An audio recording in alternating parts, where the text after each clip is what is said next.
Humanos, animales, todos los seres vivos de la Tierra estamos aquí gracias al azar. El 99% de las especies de nuestro planeta desapareció en una serie de catástrofes. Desastres que cambiaron el curso de la evolución. Hace 650 millones de años, la Tierra se congeló, llevando a los seres vivos al borde de la extinción. Pero sin este desastre, la vida en nuestro planeta sería poco más que un caldo microscópico.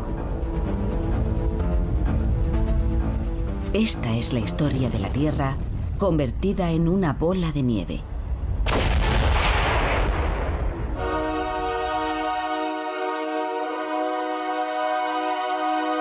Catástrofe. La bola de nieve.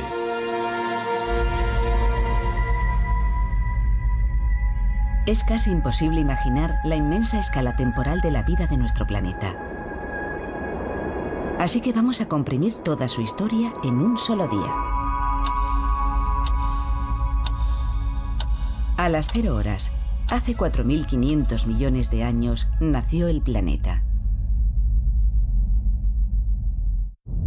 Minutos después, el protoplaneta Theia se estrelló contra la joven Tierra.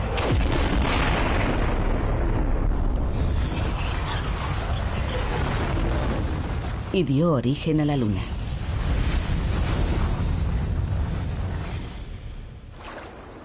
A las 4 de la madrugada aparecieron las primeras formas de vida. A las 8, los continentes estaban rodeados por mares poco profundos llenos de bacterias.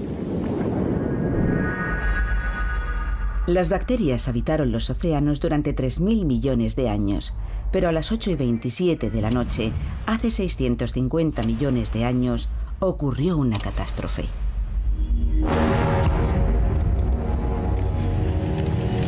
El planeta se congeló. Las temperaturas cayeron muy por debajo de los 0 grados. El hielo se extendió desde los polos hasta el Ecuador. El planeta entero quedó atrapado en una gélida camisa de fuerza. La Tierra se había convertido en una bola de nieve. La vida, que aún daba sus primeros pasos, parecía condenada. La Tierra permaneció cubierta de hielo durante 25 millones de años. Algunos microorganismos sobrevivieron y dieron el mayor salto evolutivo de la historia del planeta.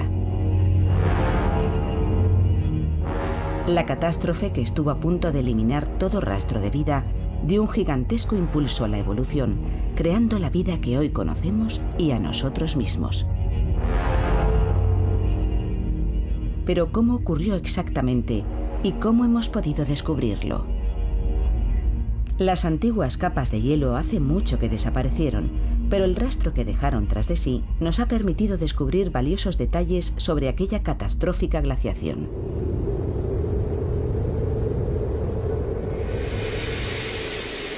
Las pistas están escondidas en algunos de los lugares más remotos del mundo. Esta es la cordillera Flinders, en el desierto australiano. Uno de los lugares más secos y abrasadores de la Tierra. Por eso es sorprendente que sea aquí donde el geólogo Jim Gaylin esté buscando restos del periodo más frío de la historia. La zona es tan extensa que la mejor forma de explorarla es desde el aire. Hay una dramática historia escrita en estos estratos rocosos. Solo hay que saber leerla. Es como leer un libro hecho de rocas. Cada estrato tiene escrito un secreto. Son como hojas de un libro de historia. Parece haber una formación rocosa interesante en el lecho reseco de un antiguo río.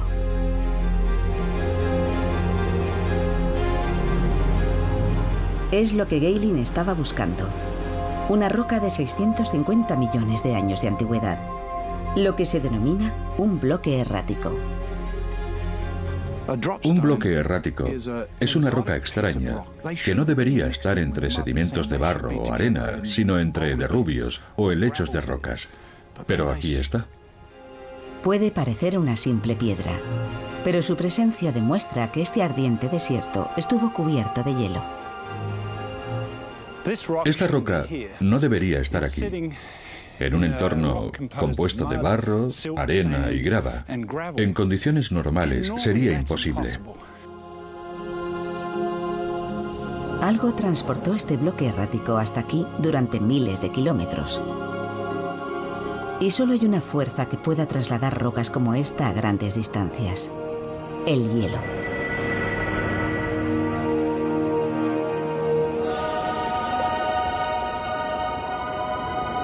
En la actualidad no hay mucho hielo en Australia. Así que para investigar cómo pudo el hielo transportar rocas a través de medio mundo, el geólogo Shad O'Neill ha escalado las escarpadas paredes del glaciar Matanuska en Alaska. Esto es lo más cerca que podemos estar de nuestro distante pasado glacial. Y aunque es mucho más pequeño que los antiguos glaciares, su comportamiento es el mismo. Hemos venido a estudiar las rocas que el glaciar transporta hasta el valle. Y para eso, tenemos que bajar hasta allí.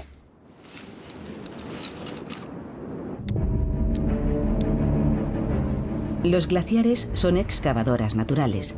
Destruyen todo lo que encuentran a su paso. Arrancan rocas en lo alto de las montañas y las empujan hasta los valles. Pueden transportar rocas del tamaño de un autobús durante muchos kilómetros.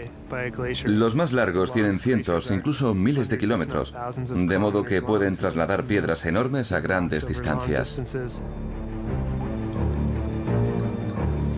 Cuando el hielo se funde, deposita su cargamento en la base del glaciar. Este tiene cientos de metros de espesor y puede transportar miles de toneladas de rocas. Ha arrastrado todo esto desde las montañas.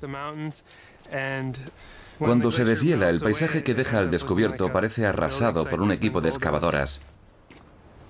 Es el mismo proceso que transportó los bloques erráticos hasta la cordillera Flinders. Pero hay una importante diferencia. El glaciar Matanuska transporta las rocas unos 40 kilómetros. Los glaciares de hace 650 millones de años las transportaban miles de kilómetros. Aquí tenemos una roca que fue arrancada por el glaciar, transportada hasta el valle y depositada aquí. Es muy similar a las encontradas en Australia, donde había glaciares en el pasado. Los bloques erráticos de la cordillera Flinders demuestran que Australia estuvo cubierta de hielo, pero no prueban que todo el planeta estuviera congelado. Los continentes no han estado siempre donde están ahora. La superficie de la Tierra está en constante movimiento y no deja de empujar los continentes por todo el planeta. Pero ¿dónde estaban hace 650 millones de años? ¿Y dónde estaba Australia? Puede que estuviera más cerca del Polo Sur y que los bloques erráticos procedan de los glaciares antárticos. La respuesta a esta incógnita se encuentra en otro inhóspito desierto.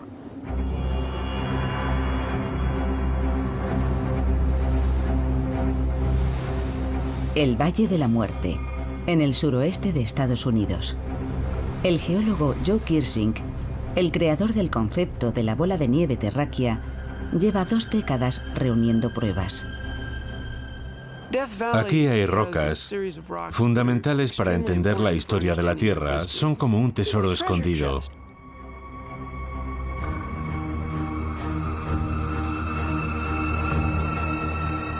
Este tampoco es un lugar donde uno esperaría encontrar rastros de hielo.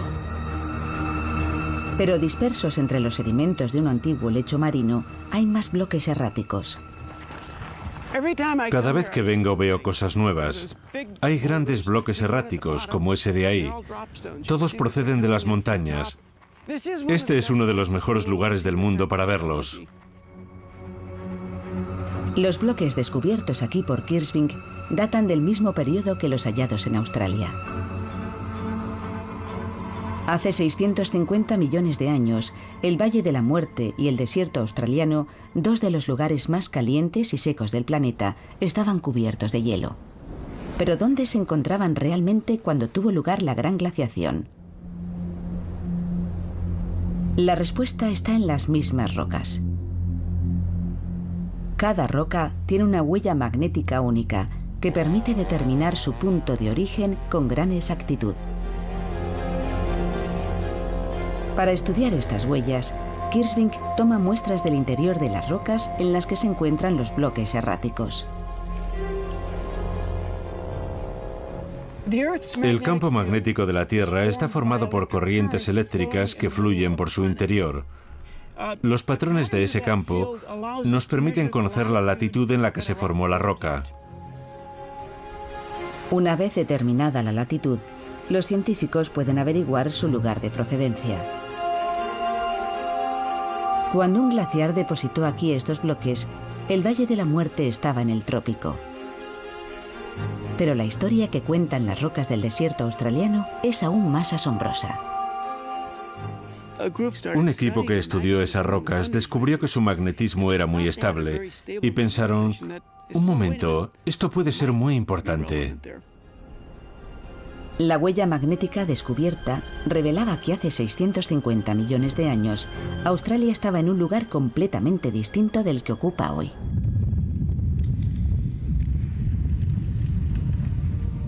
Cuando el planeta fue cubierto por la gran glaciación, Australia estaba cerca del Ecuador. Esta era la prueba que los científicos andaban buscando. Fue maravilloso. Era la primera vez que conseguíamos demostrar que hubo glaciares en el Ecuador.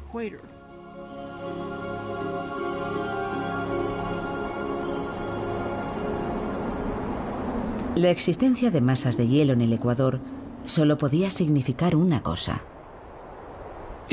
Si había hielo en el Ecuador, el globo entero tuvo que estar cubierto de hielo, lo que nos llevó a pensar en un planeta totalmente blanco, una colosal bola de nieve. La Tierra había quedado encerrada bajo una corteza de hielo por la mayor glaciación de la historia. Todo el planeta debió tener el aspecto que tiene hoy la Antártida. Incluso el Valle de la Muerte, donde no hay nada, debió estar cubierto por varios cientos de metros de hielo.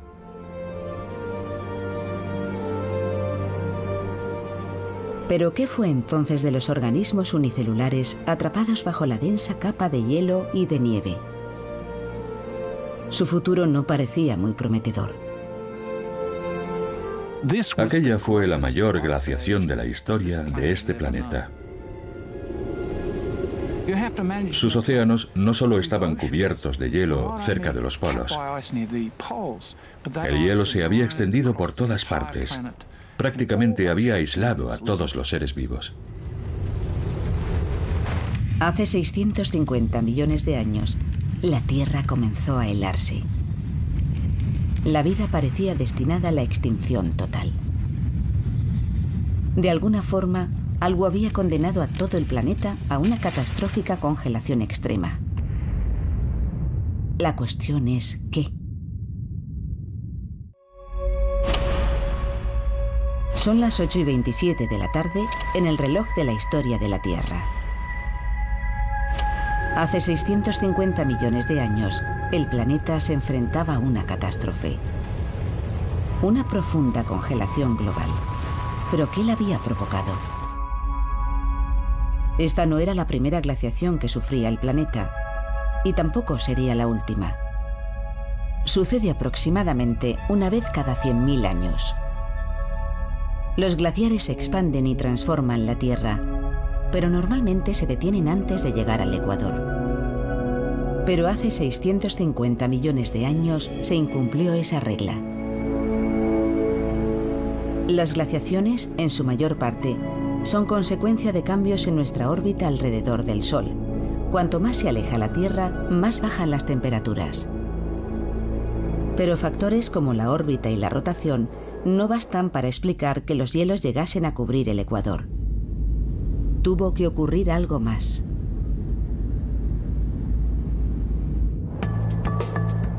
La culpable resultó ser nuestra atmósfera, concretamente los gases de efecto invernadero como el dióxido de carbono. Una alta concentración provoca un calentamiento global, mientras que unos niveles normales dan como resultado temperaturas moderadas. Un gas de efecto invernadero es cualquier tipo de gas que tiene la capacidad de convertir los rayos del sol en calor. Estos gases son increíblemente eficaces para mantener el planeta cálido, como hoy en día.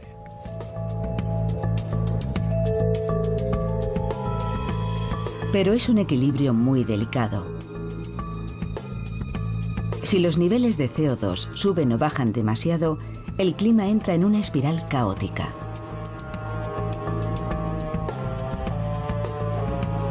Si hay demasiado, el planeta se calienta, y si hay demasiado poco, se enfría.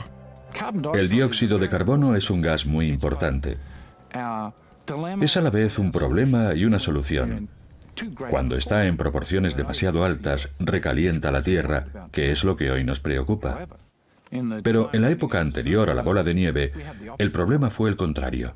No había suficiente CO2 y la Tierra empezó a enfriarse, provocando una refrigeración imparable que encerró al planeta bajo una corteza de hielo.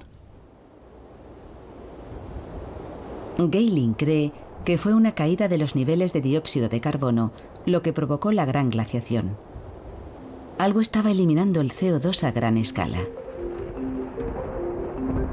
Y solo hay un tipo de proceso capaz de hacer algo así: la meteorización química. Todo comienza cuando el dióxido de carbono se combina con vapor de agua formando una lluvia ligeramente ácida. Cuando esta cae sobre las rocas, reacciona con los minerales, atrapando el CO2 en el agua que resbala sobre estas. A continuación pasa al mar, donde contribuye a formar nuevas rocas. Así el dióxido de carbono que estaba en la atmósfera queda atrapado en el fondo marino. Cuando se produce la meteorización a gran escala, la lluvia ácida descompone las rocas y el dióxido de carbono sale de la atmósfera, quedando atrapado en los océanos.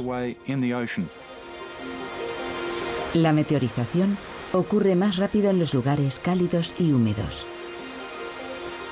Normalmente, en las zonas demasiado al norte o demasiado al sur, la meteorización no es un factor determinante.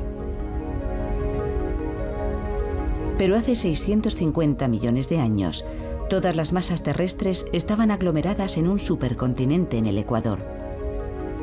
Una gran zona húmeda y cálida que recibía la mayor parte de la lluvia del planeta. La meteorización se disparó. Los niveles de CO2 cayeron bajo mínimos, y lo mismo le ocurrió a la temperatura de la Tierra. Si el dióxido de carbono está siendo retirado de la atmósfera y no se repone, inevitablemente la Tierra se enfría. Normalmente, las plantas y los animales equilibran los niveles de dióxido de carbono de la atmósfera, impidiendo que la temperatura fluctúe en exceso.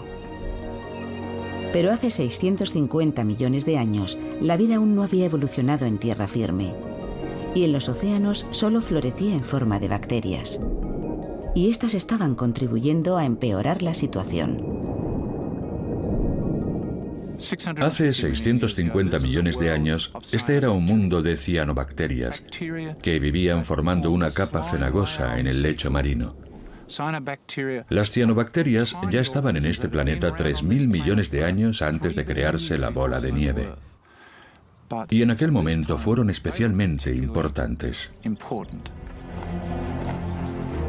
Las cianobacterias absorbieron dióxido de carbono de los océanos y lo fijaron en formaciones calizas llamadas estromatolitos. Parte de este antiguo dióxido de carbono sigue atrapada en rocas fosilizadas como estas del sur de Australia. Cuando Jim Gehling vierte sobre ellas un ácido suave, el dióxido de carbono que lleva encerrado cientos de millones de años se libera. Esa efervescencia, en forma de burbujas blancas, es el dióxido de carbono que estaba atrapado en los estromatolitos y que vuelve a la atmósfera. En lugar de estabilizar los niveles de CO2, las cianobacterias los hicieron descender aún más.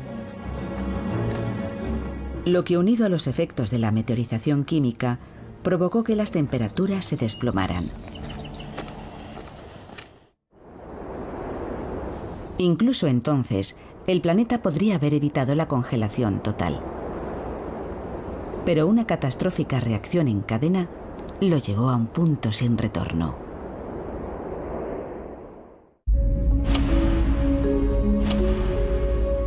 Son las 8:27 de la tarde en nuestro reloj terrestre. El planeta se está convirtiendo en una bola de nieve. Hace 650 millones de años. El hielo avanza desde los polos, como en todas las glaciaciones. Normalmente acaba deteniéndose, pero esta vez sigue su camino hacia el ecuador.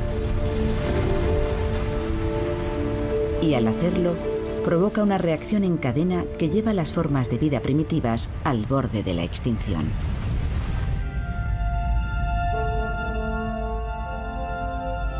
La Tierra está cubierta por tierra firme, hielo y mar abierto. Cada una de estas superficies refleja el Sol de forma distinta, y esa es la clave de lo que ocurrió a continuación.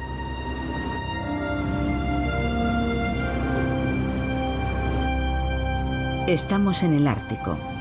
El geofísico Don Perovich se dirige a la línea donde la banquisa, o hielo marino, se encuentra con el mar abierto.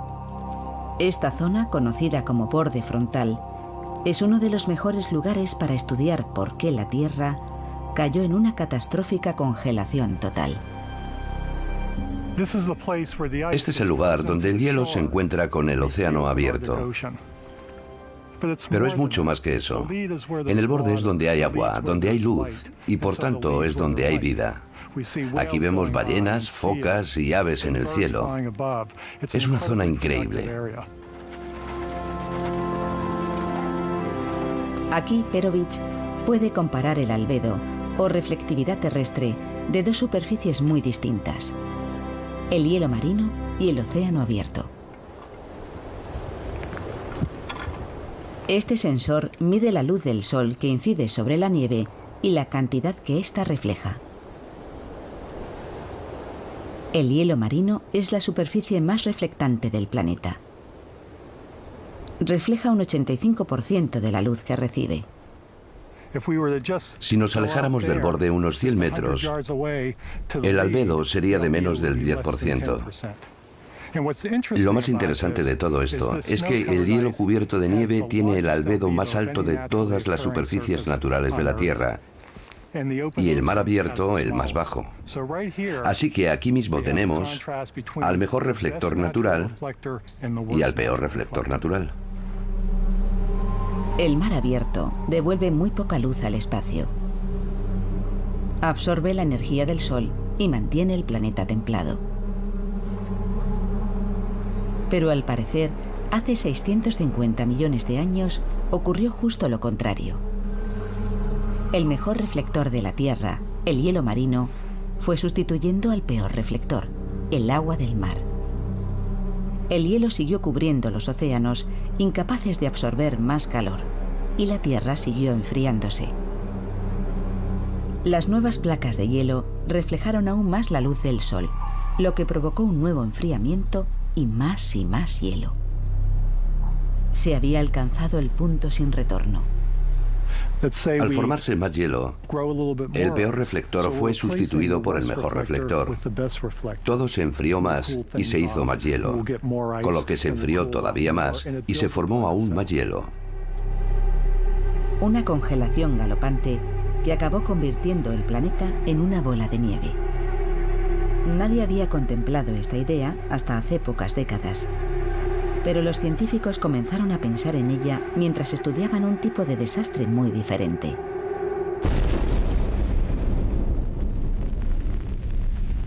Una guerra nuclear. Durante la Guerra Fría, predijeron que una confrontación nuclear podría lanzar a la atmósfera humo y polvo suficiente para bloquear la luz del Sol y provocar una glaciación global.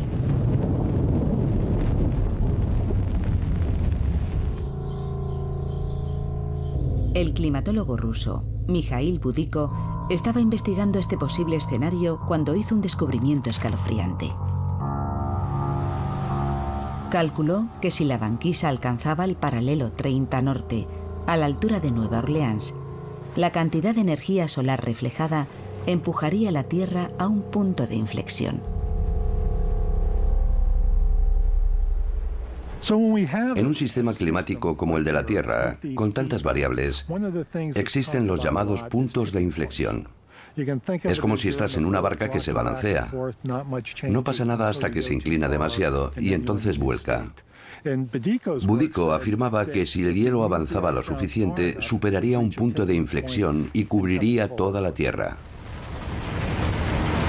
Los cálculos de Budiko indicaban que si el hielo alcanzaba ese punto de inflexión, el planeta no podría absorber el calor suficiente para frenarlo. La Tierra quedaría encerrada en una coraza helada. Y al parecer, hace 650 millones de años, fue exactamente eso lo que ocurrió.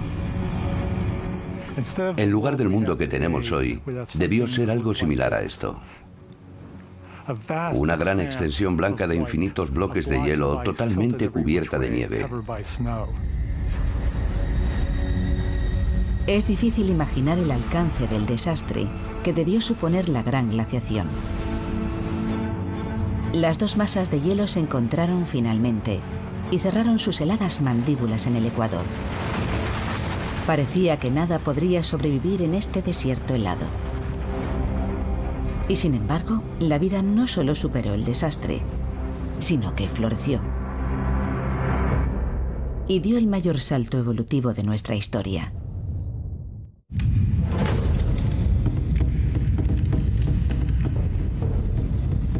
Son las 8:28 de la tarde, en el reloj que representa la historia de la Tierra.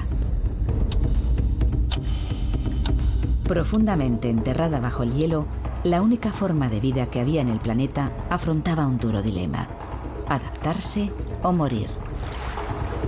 Tras 3.000 millones de años de evolución, las bacterias se enfrentaban a la extinción. Pero ¿qué sería de la vida si se repitiera hoy una glaciación similar? ¿Podríamos sobrevivir en esas condiciones?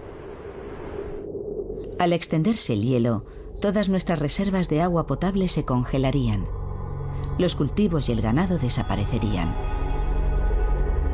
Y la industria se detendría por completo. Ni siquiera las plantas nucleares podrían mantenerse operativas el tiempo suficiente. Muchos expertos piensan que la humanidad superaría una glaciación breve. Pero las probabilidades de sobrevivir a una glaciación total son prácticamente nulas. Si los humanos llegáramos a experimentar una glaciación total, no tendríamos forma de mantener el control. No habría medios para detenerla. Sería más fácil sobrevivir en Marte que en la Tierra durante una glaciación total. La densa capa de hielo que cubriría el planeta se convertiría en nuestra lápida. Hace 650 millones de años, la única forma de vida que se enfrentaba a la extinción eran las bacterias, e incluso su supervivencia parecía improbable. Pero aquí estamos. Es evidente que sobrevivieron. La cuestión es, ¿cómo?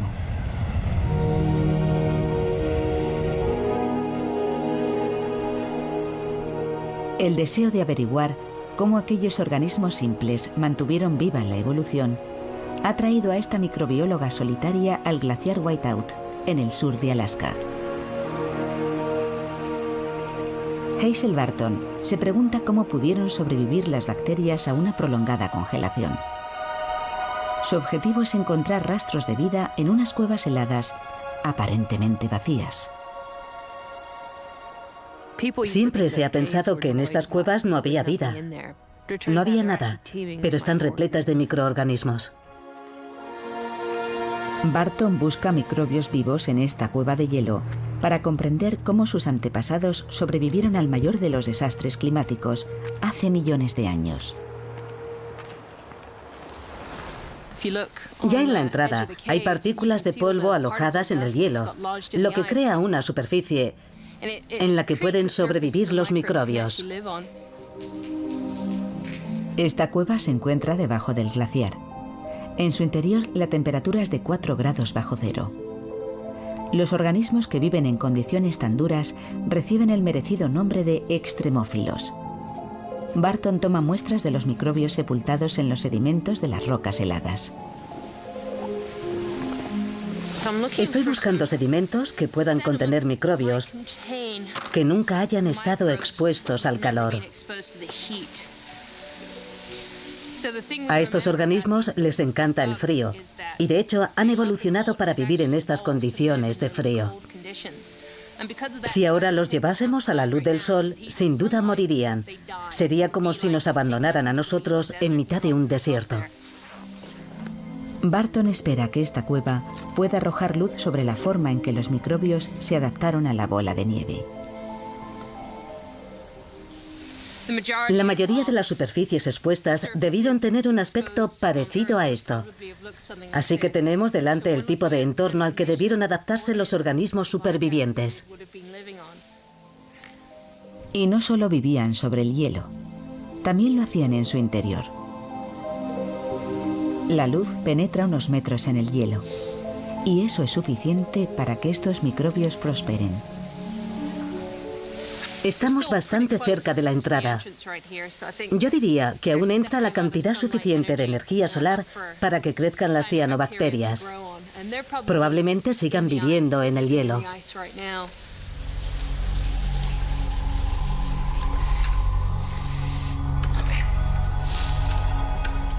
Cuanto más se adentra en la cueva, mayores son la oscuridad y el frío.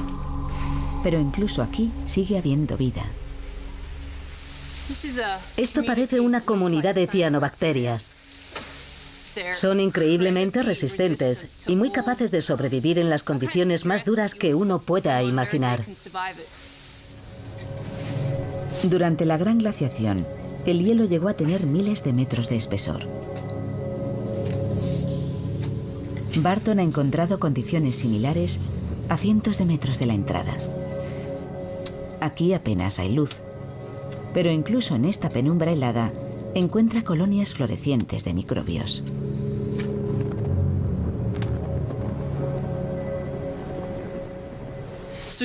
Estos microorganismos han tenido que adaptarse para obtener energía donde no llega la luz del sol y la extraen de la roca misma. De hecho, se comen la roca para obtener esa energía.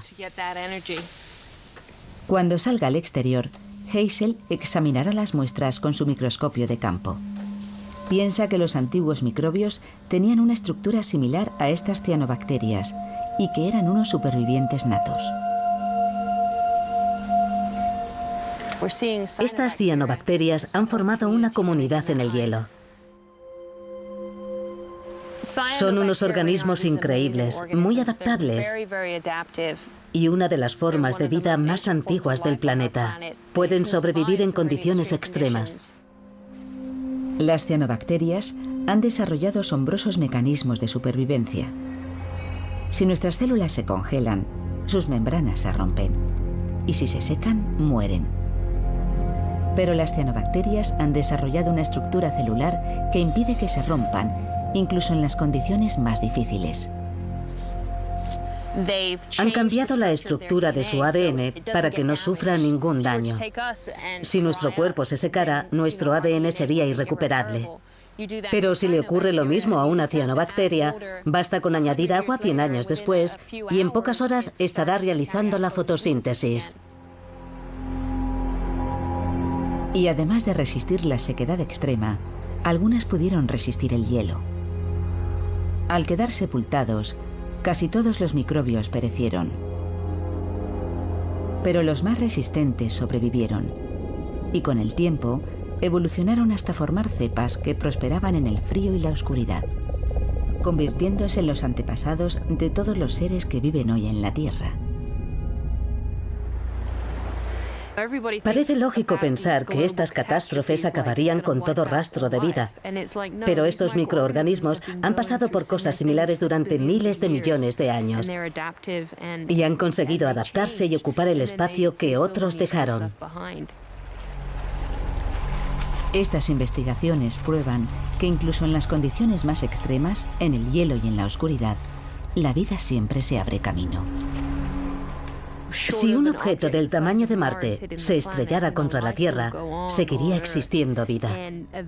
Estas catástrofes simplemente abren un nuevo capítulo en el que una forma de vida distinta tomará el relevo. La única razón de que estemos aquí es que la vida se adaptó y sobrevivió. Pero para que pudiera avanzar y evolucionar, la Tierra tenía que deshelarse. ¿Pero qué podría haber fundido una coraza de hielo de 25 millones de años de antigüedad? La respuesta estaba oculta en lo más profundo de la Tierra y estaba a punto de abrirse camino hasta la superficie.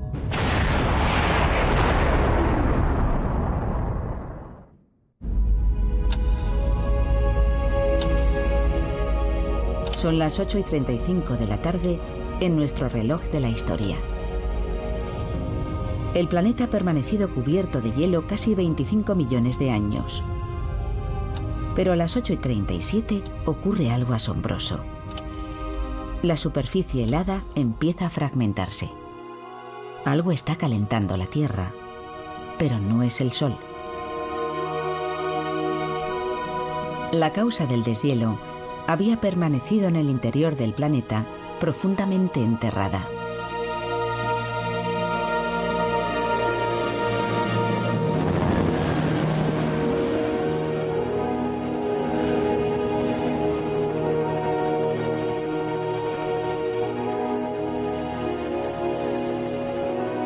Estamos en Alaska, en las Islas Aleutianas, una de las regiones con más volcanes del planeta. El monte Augustine es un volcán activo desde hace más de 40.000 años. El vulcanólogo John Power está investigando las misteriosas causas de la descongelación global. Y los volcanes son lo único que hay en la Tierra, lo bastante caliente y poderoso para deshelar un mundo congelado. El volcán Augustine es uno de los más activos de la región. Su última erupción fue en 2006 y en él puede estar la clave de todo. Bajo el monte Augustine se oculta un infierno ardiente. Durante su última erupción, lanzó a la atmósfera 17.000 millones de toneladas de lava y cenizas. Expulsó tanto material que incluso vio incrementada su altura.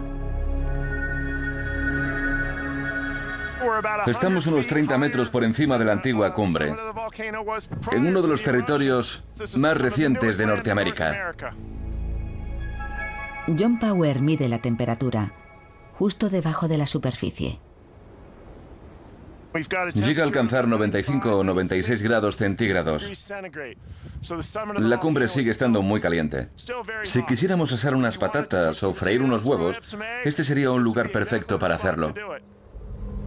Aún así, cuesta creer que un volcán, incluso uno tan poderoso como este, pueda derretir una corteza de hielo de miles de metros de espesor. Este lugar estuvo cubierto de hielo hace tan solo 10, 15 o 20.000 años. En aquel periodo, todo estaba debajo de un glaciar.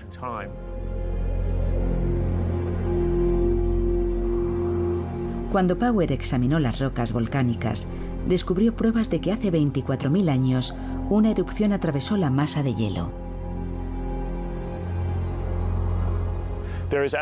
No sería difícil para un volcán como el Augustine o cualquiera de sus vecinos hacer saltar una capa de hielo de varios kilómetros de espesor. Sabemos que es posible porque lo hemos visto. El volcán Grímsvötn en Islandia está cubierto por un glaciar, pero en 1996 se abrió paso hasta la superficie atravesando más de 800 metros de hielo. Los chorros de gases y cenizas hicieron un gigantesco agujero. El calor generado desencadenó un monstruoso deshielo que durante 5 horas provocó riadas de hasta 45.000 toneladas de agua por segundo. Pero a escala global, cuando todo el planeta estaba congelado, unos pocos agujeros no habrían tenido el menor efecto.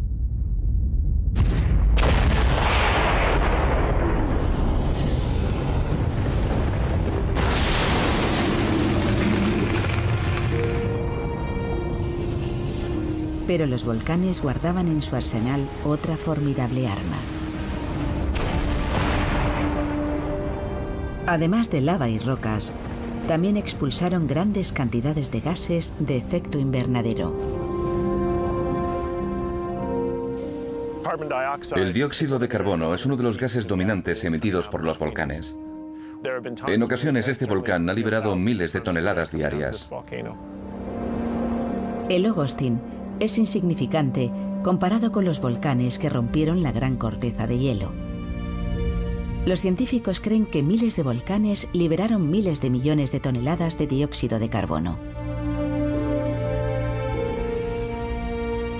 Durante 1 millón de años, los niveles de dióxido de carbono fueron elevándose hasta revertir la caída que había provocado la gran glaciación. La balanza se inclinó hacia el lado contrario. El dióxido de carbono se fue acumulando en la atmósfera hasta llegar a un punto de inflexión en el que se produjo el superdeshielo. Y ese fue el fin de la bola de nieve. La atmósfera rica en dióxido de carbono atrapó la luz del sol, hizo subir las temperaturas y finalmente fundió el hielo. Después de 25 millones de años, la Tierra dejó de ser una bola de nieve. Y con la retirada del hielo sucedió algo extraordinario. El mayor salto evolutivo de la historia de nuestro planeta. Un salto dirigido directamente a nosotros.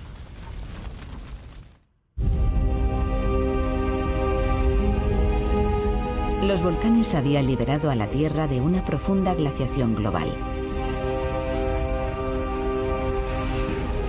Sus erupciones expulsaron miles de billones de toneladas de dióxido de carbono a la atmósfera. El CO2 capturó el calor del Sol, calentó el planeta y fundió el hielo. La Tierra, por fin, había dejado de ser una bola de nieve. En los océanos, algunos organismos unicelulares habían sobrevivido a la prolongada congelación. Y ahora iban a ser la llave de un cambio extraordinario. 3 millones de años después del fin de la glaciación, el nuevo clima templado desencadenó una explosión evolutiva espectacular. Las bacterias unicelulares evolucionaron dando origen a seres multicelulares. Fueron los primeros organismos complejos y los antepasados de todos los animales, incluidos nosotros.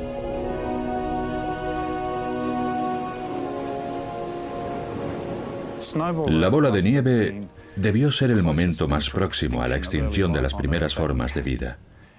Pero a pesar de todo sobrevivieron. Y no puede ser una coincidencia que poco después de las últimas fases de esta gran glaciación global aparezcan los primeros seres de gran tamaño.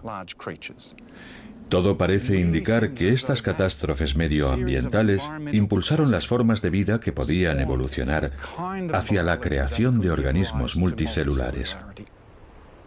La bola de nieve, lejos de ser una catástrofe para la vida, desencadenó una revolución, y la clave fue el oxígeno. Antes de la gran glaciación, el nivel de oxígeno era tan solo de un 1%, demasiado poco para mantener organismos complejos. Pero después del deshielo se disparó hasta un 21%. Este aumento pudo ser el resultado de cambios químicos durante la edad de hielo. Los rayos ultravioleta del Sol habían hecho reaccionar a las moléculas de agua del hielo, produciendo un compuesto químico llamado peróxido de hidrógeno o agua oxigenada, que permaneció fijado en el hielo hasta que éste empezó a fundirse. El peróxido de hidrógeno se descompuso, liberando grandes cantidades de oxígeno en el aire y los océanos. Y este espectacular aumento de los niveles de oxígeno fue lo que impulsó la evolución hacia los organismos multicelulares. Las grandes glaciaciones globales son los hitos de la evolución. No puede ser una coincidencia que la aparición de los animales fuera precedida por la mayor glaciación que ha experimentado la Tierra. Los primeros organismos multicelulares no eran más grandes que la cabeza de un alfiler. Estas diminutas criaturas son los fósiles multicelulares más antiguos del planeta, los primeros eslabones de una cadena evolutiva que finalmente llegaría hasta nosotros. A lo largo de millones de años, en una nueva atmósfera rica en oxígeno, aquellas criaturas se fueron volviendo más y más complejas. En Australia, Jim Gaylin estudia los fósiles de los seres que heredaron el planeta después del deshielo. Después de la bola de nieve, vemos una revolución en la historia de la vida. Por primera vez, podemos ver fósiles de criaturas grandes, criaturas que se ven a simple vista. Son los primeros animales de la Tierra. Esta primitiva criatura marina es uno de los primeros organismos multicelulares complejos. Vivió unos 50 millones de años después del fin de la bola de nieve. Está completo. Podemos ver el vientre, la cabeza y estos segmentos increíblemente finos extendidos sobre el lecho marino. Todos los animales de la Tierra, incluidos nosotros, descendemos de criaturas como estas. Son las primeras formas de vida que tuvieron patrones celulares y estructuras corporales similares a las nuestras. Cabeza, cola, vientre, espalda. No son necesariamente nuestros antepasados directos, pero sí los primeros seres que representan la línea biológica que conduce hasta nosotros. Organismos similares estaban evolucionando por todo el planeta, dando el salto de la vida simple a la vida compleja. Existía vida desde hacía más de 3.000 millones de años. Pero aquella glaciación desencadenó la evolución de la vida compleja. De no haber sido por ella, hoy tan solo habría un caldo bacteriano y no estaríamos aquí sentados hablando de esto. De modo que, si tuviera que elegir un momento crucial de la historia de la vida que hizo que cambiara todo, elegiría la bola de nieve. De un caldo bacteriano, pasamos a una explosión de vida de una increíble y gloriosa diversidad. Todos los seres vivos somos el resultado directo de una glaciación profunda y devastadora, que estuvo a punto de destruir todo rastro de vida en la Tierra, pero que terminó dando origen al mundo que hoy conocemos. Debemos nuestra existencia al mayor desastre climático que ha experimentado el planeta. Sin la bola de nieve, nosotros no estaríamos aquí.